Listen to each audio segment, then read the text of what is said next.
Welcome to Bethlehem. I want to talk to you about Mary, who grew up in Nazareth. During the New Testament times, Nazareth was a small town that was a suburb to the nearby city of Sepphoris.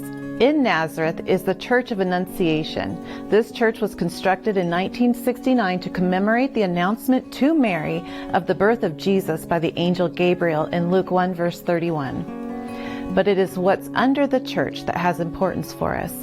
The church is built over much of the remains of first century village of Nazareth that Mary and Joseph would have known.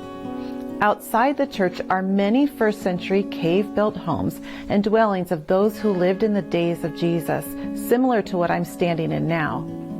The church is built around a grotto traditionally associated with a Jewish home, and later tradition associates it with the home of Mary.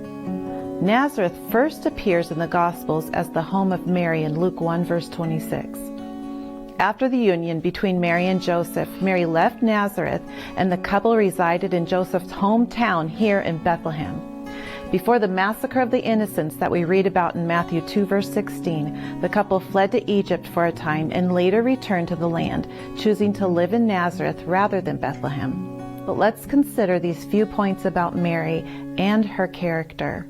Luke 1 verse 30 through 33 reads, "And the angel said to her, 'Do not be afraid, Mary, for you have found favor with God. And behold, you will conceive in your womb and bear a son, and you shall call his name Jesus. He will be great and will be called the Son of the Most High. And the Lord God will give to him the throne of his father David, and he will reign over the house of Jacob forever, and of his kingdom there will be no end.'" That would be a startling conversation. And who is Mary that she holds this honor? We find out in Luke 1 verse 38. "And Mary said, 'Behold, I am the servant of the Lord. Let it be to me according to your word.'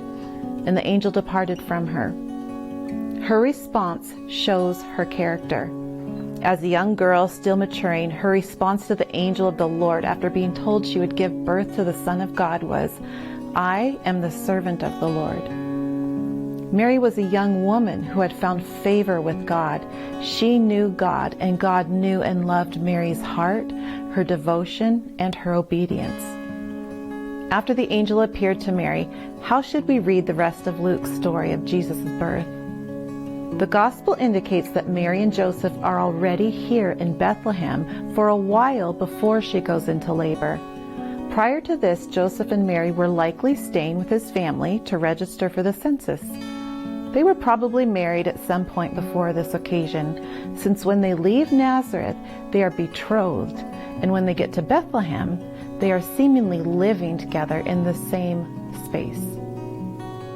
The one thing that we often miss when we do not read the gospel within its ancient Jewish setting is that when the son of a family was married, there was often an adjoining room that was built for the new couple and potential future family. The expectation was not that the married couple would find a new place and move away, but that the family would keep growing in the same home.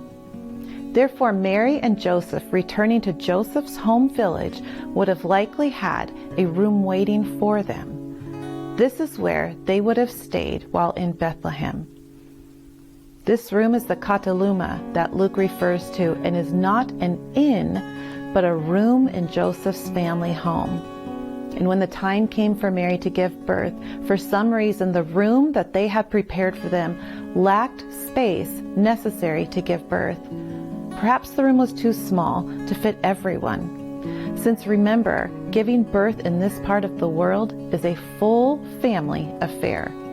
It includes various midwives that are there to assist, and the only space large enough was the largest part of the home, which was also the part where they kept the animals.